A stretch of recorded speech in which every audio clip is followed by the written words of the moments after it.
Hello everyone, I'm Brian. Today I'm reacting to Ananya Bhakti, the non-dual devotion. I was going to say devotee. Alright, so this is going to be non-duality of Bhakti. So let's hear what he has to say. Sri Krishna, Sri Krishna, Sri Krishna, Sri Krishna. Gurur Brahma, Gurur Vishnu, Gurur Devo Maheshwaraha, Guru Sakshat Param Brahma, Tasmai Shri Gurave Namaha, Tasmai Shri Gurave Namaha.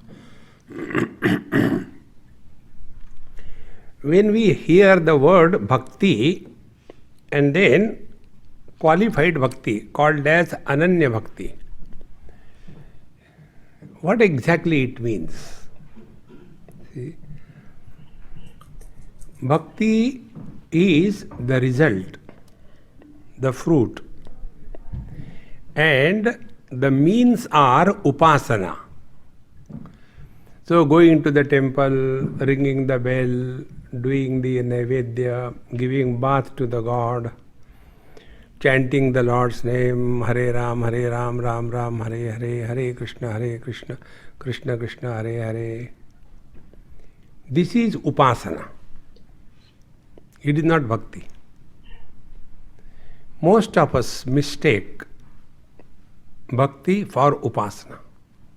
Okay, I'm unfamiliar with Upasana, but it seems like duality of Bhakti, because all these that he's talking about is about about devoting yourself to God, but God as duality. Bhakti is external performance in the relative world.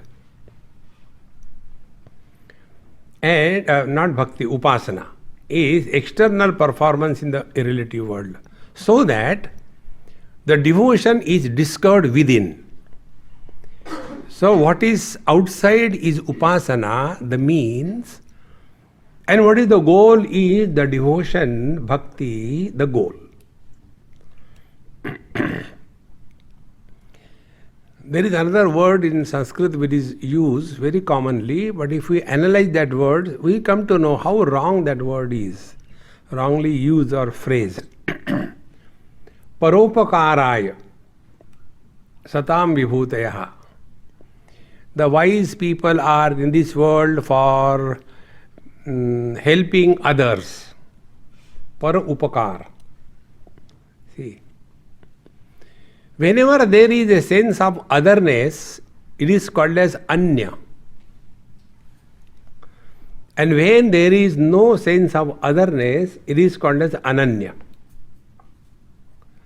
So when we talk about Ananya Bhakti, what are the means of attainment of Ananya Bhakti? The undifferentiated devotion. Friends. But most of us use the word without understanding the depth and the meaning of the word. Bhagavan Sri Krishna uses this in Bhagavad Gita, 9th chapter. Ananya Shintayanto Mam Ye Jana Paryupasate Tesham Nityabhiyuktanam Yoga Kshemam Vahamyam. There the word Ananya is used. Now what does Ananya means? Anya means other. He who thinks me not as other than me. For us, we go before the God and say, Papoham, Papakarmaham. Oh Lord, I am the most miserable one, I am the sinful one, I have committed so many sins, and I am the papi and you are a papa uddharaka, I am the patita, you are a patita pavana. So, we are clearly pushing the Lord away from us. And then we talk about Ananya Bhakti. Therefore, when Bhagavan uses this word Ananya Shintayanto Mam, so first of all, Ananya Bhakti is possible only if we have the correct foundation of understanding what exactly we mean about God. See, By the way, I was going to say a little bit earlier where he was talking about how we're pushing away God. And this, again, seems like duality and seems like Abrahamic religions as well. Again, Abrahamic religions being duality, and the fact that if you continue to sin, you continue to push God away because you're not supposed to sin. But I say the cheat move in terms of, at least in terms of some of the religions where you can just ask for forgiveness and all sins are washed away. And that's kind of like, it's like, how do you reason with that? You can commit all the sins in the world and then just ask for forgiveness and it's boom, gone. You know, it's like, But the thing is, though, they say it's like, well, you commit all those sins, but what happens if you don't get a chance to ask for forgiveness? Then you go straight to hell. I mean, you know, it's kind of the rules and how things work in terms of at least some of the Abrahamic religions. Just it's like it's a lot of gotchas and doesn't quite make logical sense. That's the reason why I had a hard time following it. It's because it's so strict and a lot of the rules are kind of contradictory in some sense. there are two things in this world. One is means, second is the goal. Samprapte sannihite kale nahi nahi rakshati dukrum karne. When the time of departure from this world comes, all that you have learned is useless. Well, I mean, that's true. Dukrum karne You're dead. is the means. Wisdom is the goal. See? Our condition is like that boy in somebody's house I was. He came from the exam, ran to his room and closed the room. And the mother said, "Hey, what happened?" So she went, coaxed, opened the room. What happened? "Mom, I don't know, my paper was very bad." What happened? See, before the examination, I knew everything. Now also I know everything. But I don't know what happened. During the examination, there was a blackout. Like how it's called blackout. Exactly the same way. We simply read. May sevaka sacharaachara rupa swami bhagavanta. O Lord, I am thy servant. And charachara rupa, everything and being, O Lord, it is thy form. See, friends, first we have to change our vision. Then only Ananya Bhakti is possible. And the change of vision happens when we study scriptures. See, friends, we are only the users. But how the things are functioning, that we don't know. In Ishavasya Upanishad, this mantra tells, first principle of life, unless you change your vision, you have not stepped on the spiritual path. See? Like I was in Australia before coming here, and one parents told me, "Swamiji, here our children know much more about our Indian culture. They know much more than the children in India." So I said, "Very good. Congratulations to you." He said, "Why this happens?" I said, "Here because you people go to the temple and satsang not out of love for God, but out of fear of being isolated." Fear what? And what is your spirituality? "You know, Swamiji, my Dabbu, he knows Sanskrit."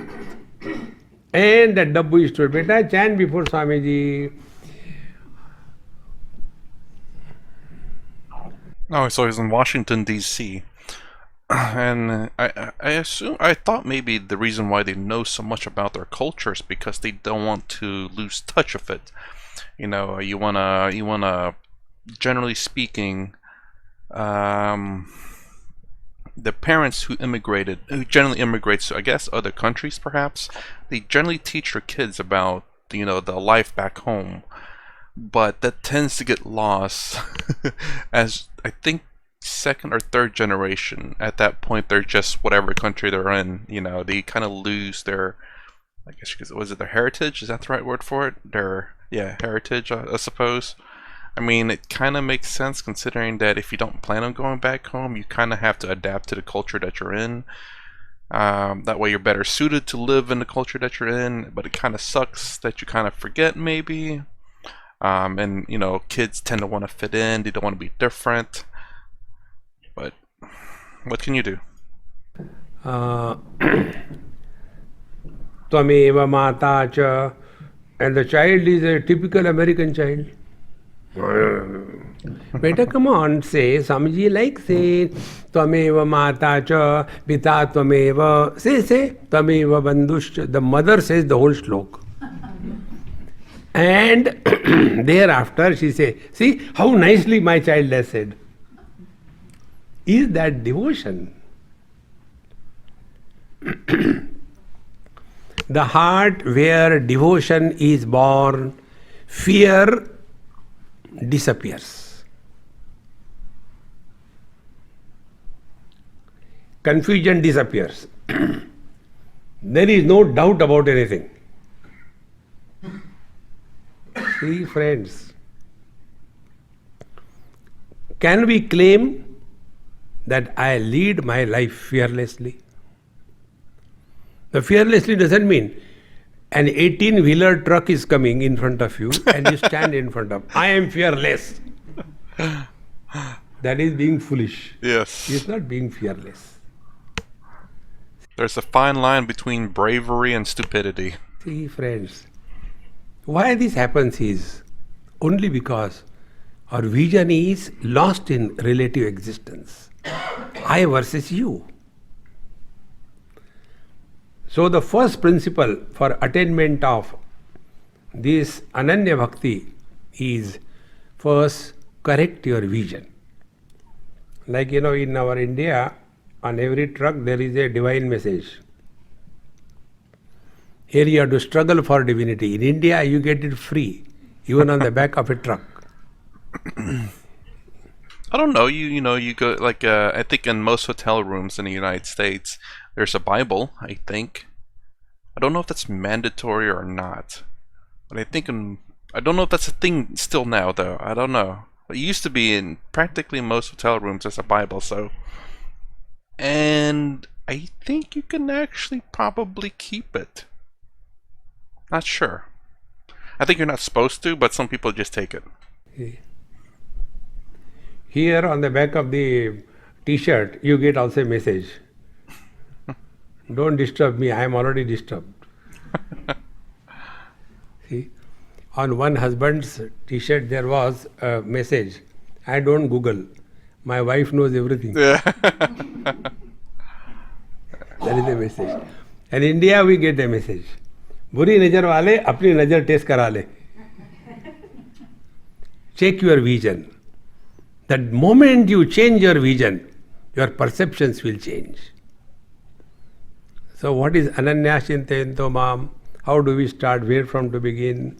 The step number 1 is whether we understand or we don't understand. We have to take this stand. Ishavasyavidam sarvam yat kincha jagatyam jagat. Yat kincha, whatever insignificant it may be.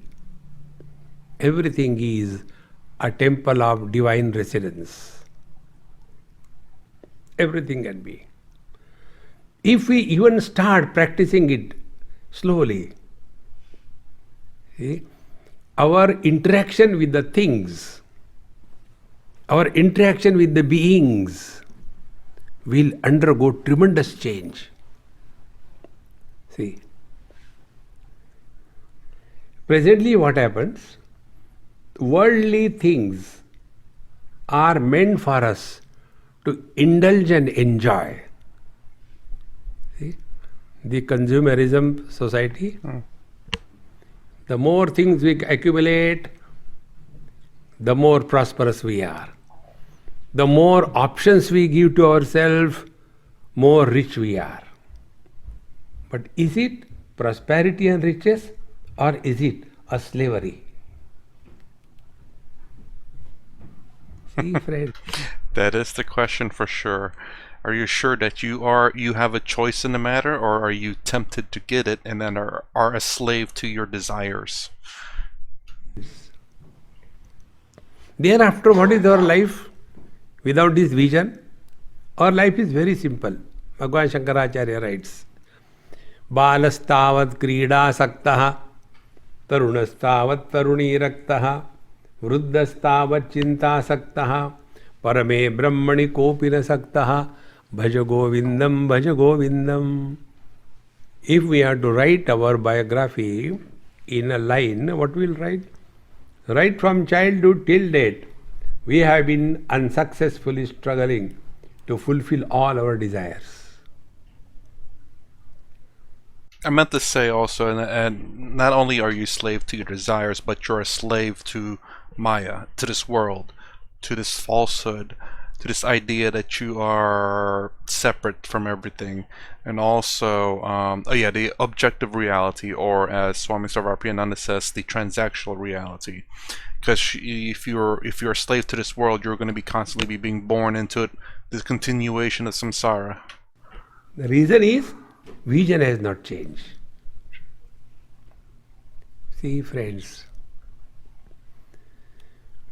So if the vision changes, Ishavasya vidam sarvam, the first thing that will happen, you don't have to do it, it will happen. And it is tena tyaktena, our attitude of indulgence will be naturally dropped, like when a fruit matures on the tree, it separates without efforts.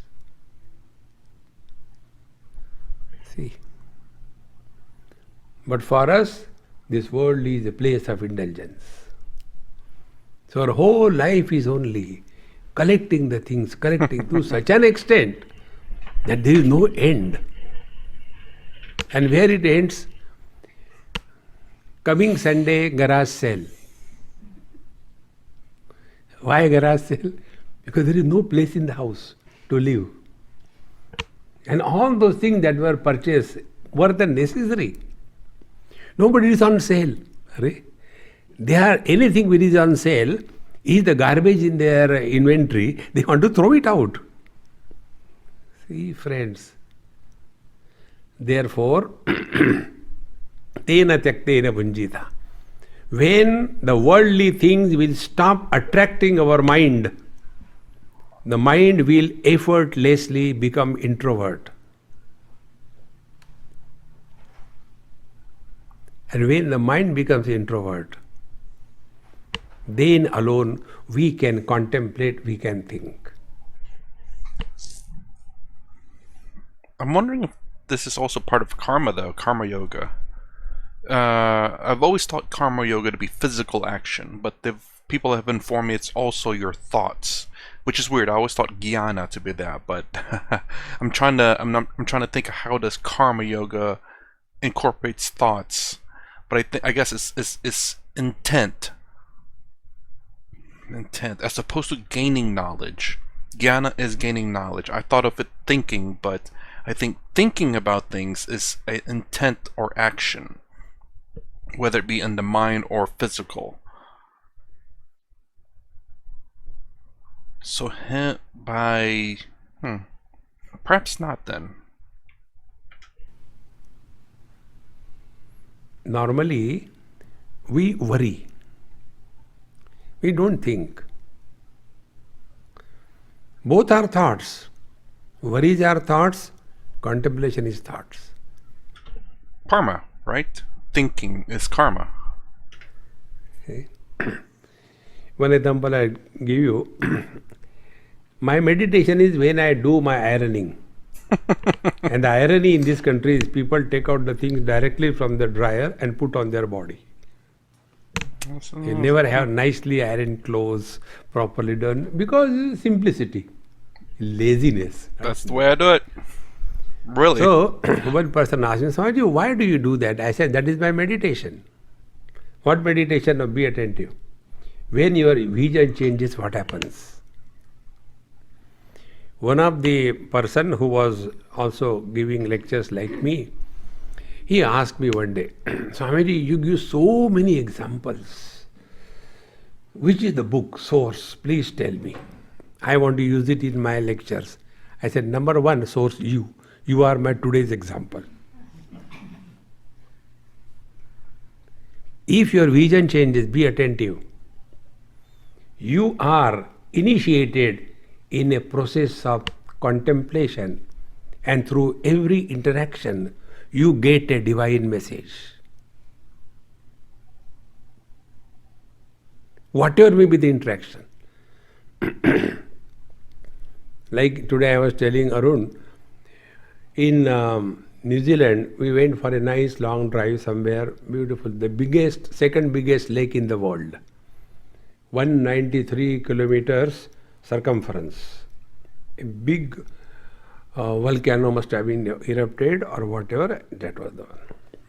So when we were on our way, it was the autumn time, so the leaves were falling. And I enjoy taking pictures. So when I was taking the picture, my friend, Swamiji, what picture you are taking?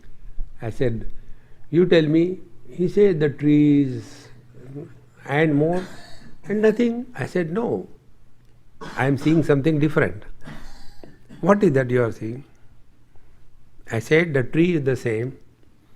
Every autumn, the leaves fall. When the leaves fall, there is no loss to the tree. Again next spring, the leaves come. It is not gain to the tree. Next autumn, again the leaves fall. The tree is the same. Now apply this principle. This will not get in books. Apply the same principle. The small, chubby, sweet, goody, that we were, where that body has gone. But like the tree, we are the same. When the childhood has gone, we have not lost anything. And when the teenage came, we have not gained anything. Then the teenage has also gone. We are not lost. We are the same. Then teenage also will go away. Middle age has come. New leaves on the same old tree. That will also go or gone.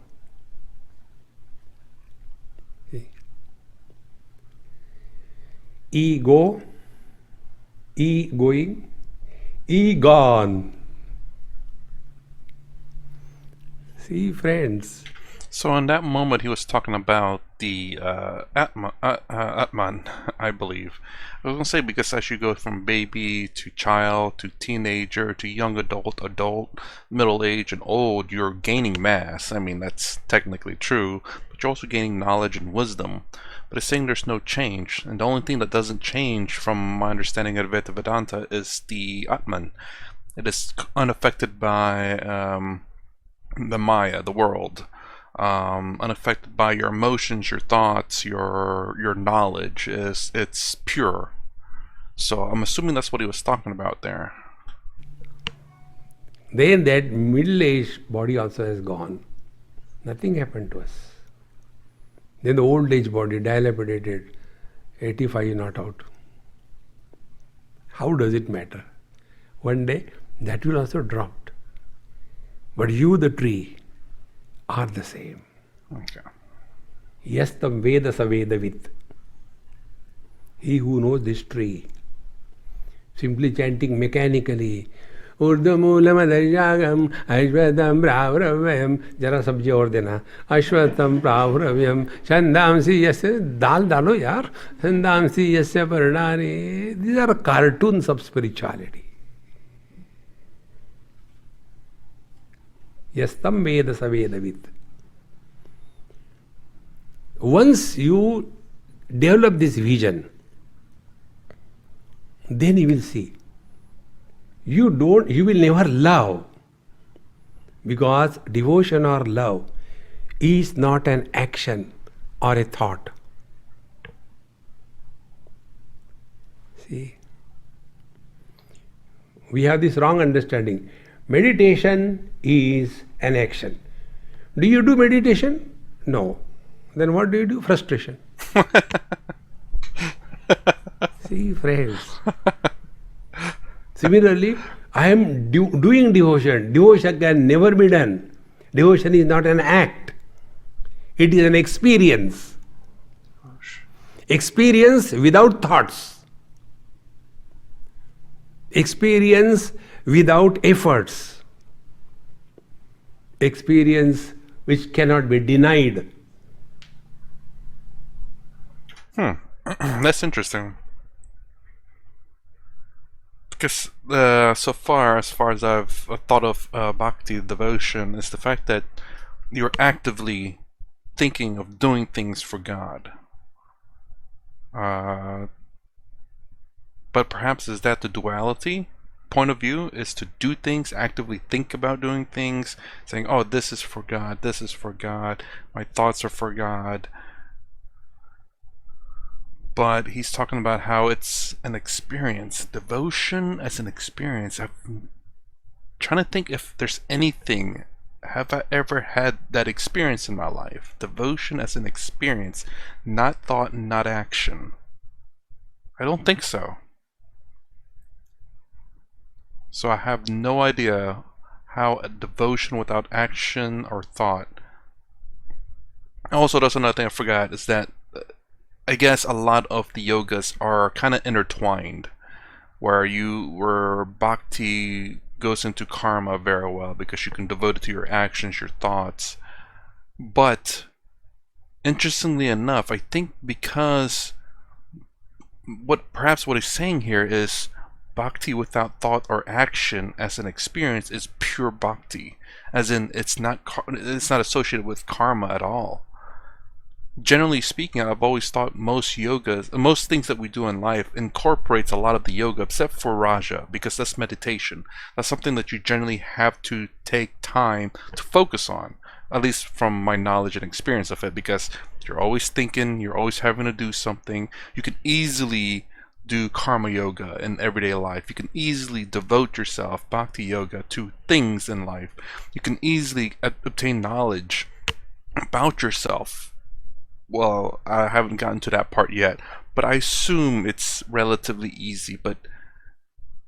And all those can be kind of incorporated into daily life very easily, but Raja Yoga is not. Now here he's saying bhakti yoga in pure form, no incorporation of karma, no incorporation of Raja, no incorporation of jnana, which is, I didn't think was possible.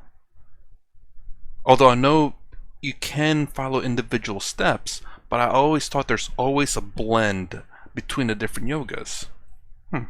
Experience that is never created. Brihadaranyaka Upanishad says, Atmanam ched vijaniyat ayam asmiti purushaha kimichin kasya kamaya shariram manushajvaret. He who comes to discover his divine nature, will he ever desire anything in this world? And will there be any desirer therefore? If there is no desire, there cannot be a desirer. Then, kim sharira manushanjaret, will he live at the body level? Living at the body level is taking this waking world as real. And when we take the waking world as real, we want to do something for this world. We want to improve the society. We want to do this, we want to do that. We want to save the society, save the world. So many saviors have come, they were all shaved off. The world is as it is. See, friends, social service is not spirituality. Ananya Bhakti is the ultimate on the spiritual path. Okay, so I remember answering a comment about how I think it was on The Way of Love with Sarvapriyananda, I think part 5, about the comment saying that they believe that Bhakti Yoga and Jnana Yoga, I believe, are the hardest compared to, say, Karma or Raja. I've believed the different, where Raja Yoga is the hardest because there's constant, well, for me anyway, there's constant thoughts. There's, your body always has something. When you're trying to calm yourself, your body, you become a bit more hyper aware of things that's going on in your body. So you feel the little hairs unwinding, like if they get kind of crossed a little bit on your arms, and they kind of untangle a little bit, and like little things, and it's so distracting that you can't meditate. But then to say pure bhakti yoga, nothing else but pure bhakti yoga as an experience, I can't even comprehend that, honestly. I mean, I'm trying to think of how that would work. It doesn't make any sense. A pure and maybe that's the reason why that commenter said about bhakti being very difficult. From pure bhakti point of view, absolutely. Devotion without thoughts or action, how is that? Because I don't understand that. And this happens if the vision has changed. And the vision is this. Like we suspect anybody coming to us, hey, do you know that person? I don't know, but looks to be a cheat. Where from the cheat has come? Suspicion is the capital that we have. Now invest that. Anything that happens, anybody who comes in our life, suspect the Lord has come in this form. This is his avatar. That is Ananya Chintayanto. See, friends, meaning any thought that will bring you back to yourself is the real spiritual practice called as upasana.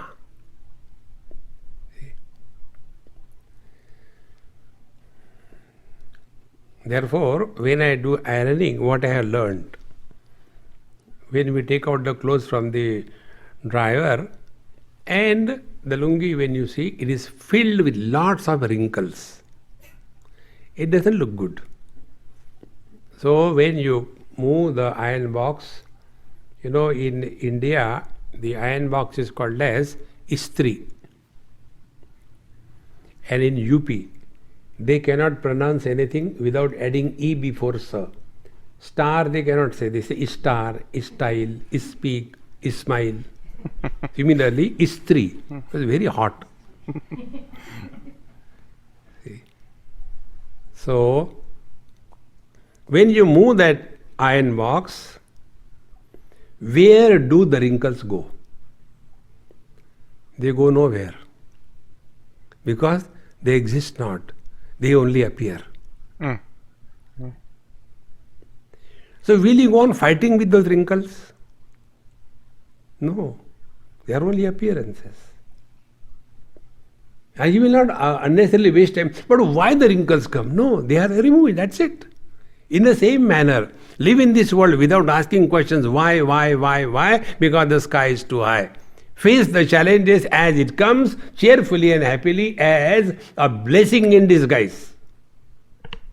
That's a good way to look at the world. That is Ananya Chintayanto. And his single pointedness to his feet is like when we remove all the wrinkles, then we fold it properly. And when in folding also, there is another type of wrinkle. That is called as a crease. Now if you see my shirt, here on the sleeve, there is a crease. And other places wrinkles. Wrinkles add ugliness to the cloth. The crease brings out the beauty of the cloth, is it not? Both are thoughts. Why the people are like that? Why the people are like that? These are thoughts. And everything is happening for my good because he knows what is good for my evolution. This is also a thought. The second type of thought is like a crease on the wrinkled mind. See, friends, every event of our life must remind us of the divine. That is Ananya Chintento. We don't do chinta of anything else. No, nothing. Everything. Like our Tulsidaji says, Kami hi nari pyari jimi, lobi hi priya jimidam, timi Raghunath nirantara priya lagao moira. Like for a greedy person, wherever he goes, the first thought is money, money, money. Money is the only criteria. No other theme. Exactly the same way for a devotee who is doing proper upasana, for him every experience of the world is a reminder of the divine principle. It is something like this. When you get, let us take a tooth pain, root canal. In Delhi, I had 2 root canals done simultaneously. And morning, evening lecture. So I told, I will not talk to anybody beyond the lectures, okay? Please excuse me. And yet, one person came and gave a slip, Swamiji. With your root canal, how are you able to talk, give your lectures? So I wrote, in my lecture I told, this is sentidental meditation.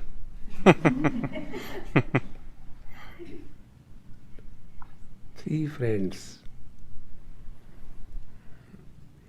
So when the pain is given to us, the pain is not given to us to suffer, but the pain is given to us as a reminder. Hey, something is wrong somewhere. Take care. See, I remember last time I gave you an example.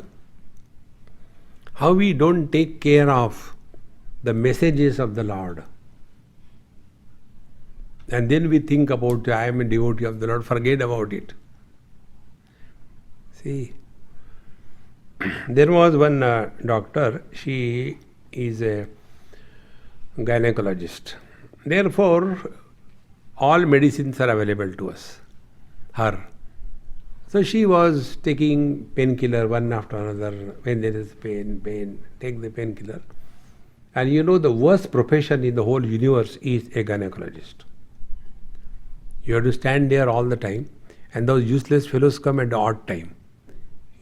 They are not like Bhagavan Ram and Krishna. Exactly. Din ke 12, raat ke 12. No. They come at the odd time. Keep on waiting. Jaldi aao yaar, jaldi aao. Now, neither you can run away nor you can do anything. So, because of that constantly standing, varicose vein, pain, everything, legs swollen. And one day she had a tremendous pain in her lower part of the abdomen. So she called her friend, another gynecologist. Hey, you please check what is that. Today I am not able to take that pain. It's too much. I had taken 3 painkillers. So when she just opened and touched the cervix, like a mud pot filled with yogurt and chilies and sauce, as if it is burst open and half a bucket full of pus came out. I don't know if you want to describe that. It's all from the painkiller she's taking. You can't just douse those things down like they're beans or something, you know. And that's another thing is, don't take pills just because they're not candy. Oh, jeez, so descriptive of that one. 3rd degree cancer. Oh. Then all her things, we took her to Bombay, got operated. Now she's perfectly all right. When that pain was coming, she suppressed that pain. She did not get the message. Don't suppress your pain. Take every pain as a divine message. Whether the pain is at the body level or the pain is at the stomach level, or the pain is at a mind level, or the pain is at the eye level. See? Whenever I feel I am insulted, they don't respect me, immediately recognize something is wrong in the definition of I. See, one of my friend, he is very rich and very generous. In one organization, he has donated millions of dollars. And something was going on and all that. And they did something what he didn't want and all that. So when he was driving me back, and he was talking about, see Swamiji, these people don't understand, they do like this, they do like that, they don't even ask me. I was listening because I was in his car, you have no choice. When I went to my room, he said, Swamiji, you are not telling anything. I said, I am enjoying the drama. He said, what drama? I said, don't argue, simply answer my questions. You are anybody, any post holder in the management of this institution? He said, no. What right you have got to ask? What they are doing is right or wrong? Do you know one thing? You are respected in this place, not because you are a secretary, you are a president. You are respected because you are giving money. Tomorrow, stop giving money. They will not even say hello to you.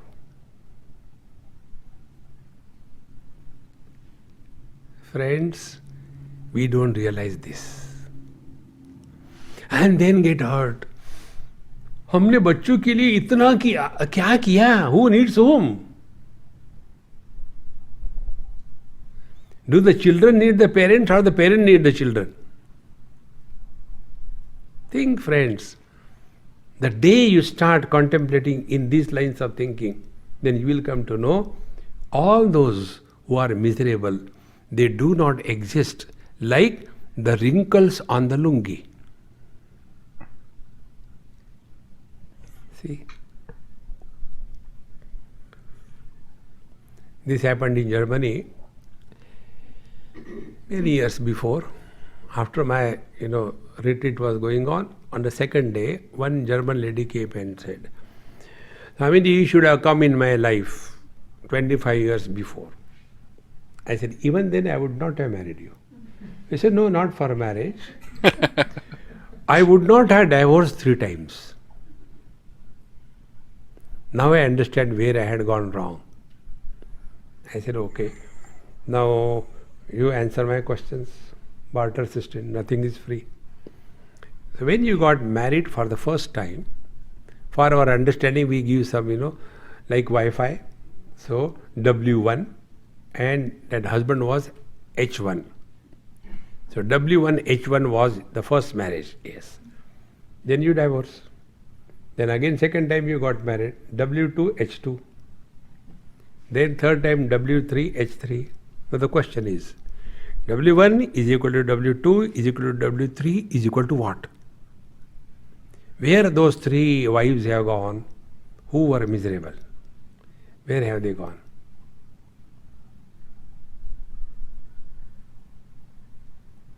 Think. What is the reality? I as a mother, father, brother, sister, husband, wife, that is the reality, or I as a man is the reality? First step, Ananya Chintayanto Mam. As a man, we are never miserable. As a husband, as a father-in-law, as a brother, we are always miserable. And where they are? When my father died, where I, the son, has gone? When my wife died, I killed my wife number of times. So, when my wife died, where I, the husband, has gone? Nowhere. Because never existed. And who is miserable in this world? These non-existing entities. See, friends, Well, I wanna kind of clarify that a little bit. Well, not clarify, but put my perspective on that. So yes, these identities are, they're all the same person. To say like a husband just means that an identifier that you're a man, that you married someone, and that's it. A father, that you're a man and that you have a child. A brother, that means that you have a sibling. These are just again, it goes back to form and function that we talked about a long time ago with the Maya, where we say like oh my God, pen. Form is this, and function is the pen. Brother, the form is a man, and the function is a sibling. It's really weird to say that, but form and function. Yeah, pen, man, husband, brother, sister, mother, etc. Form and functions. They are just a way to understand and identify life. Like, it goes back to our survival. If we are able to identify things and understand it, then it's something that we do not fear and something that we can comprehend, I suppose. So if we see something we don't comprehend, we could potentially fear it. If we see something we don't understand or know what it is, we could fear it. It's the unknown. That's generally speaking what people fear. Of course, there's people who fear snakes and whatever else, ropes and stuff. But generally speaking, the unknown is what majority of people fears, because the unknown could contain ropes and snakes and aliens or ghosts or whatever else. And that unknown is not knowing what form or function is there. Form, we don't know if it's a snake, we don't know if it's a mouse trap, we don't know if it's a mouse, and the function of that unidentified object, whether it's to kill us or to pinch us or to give us hugs. Those things we just don't know. And that's what we generally fear. But still, it's, while he's saying that all these forms and functions they never existed. In terms of Brahman, yes, everything is Brahman. In terms of the absolute reality, yes, none of this exists. Well, depends on which three of my identifiers you go with. But in terms of Advaita Vedanta, yes, none of this is real. This is all Maya. It's all an illusion. Everything's Brahman. In terms of absolute reality, then you have the transactional reality or objective reality, as I say, which is this world that we see, the Maya. Then we have the subjective reality, which is something that individually that we experience that other people may not experience. So the unicorn is subjective reality, the pen is objective reality, and everything that exists is Brahman, absolute reality. Alright, I have to pause right here. I think I said everything. So yes, form and function, which are identities, serve a purpose in the transactional or objective reality. But in terms of absolute, which what he's saying, they don't exist. Absolutely agree. Anyways, I have to pause right here. Thanks for watching. If you like my content, please consider subscribing. Thumbs up, thumbs down below. Thanks. I already said that already. I'll see you in the next vid.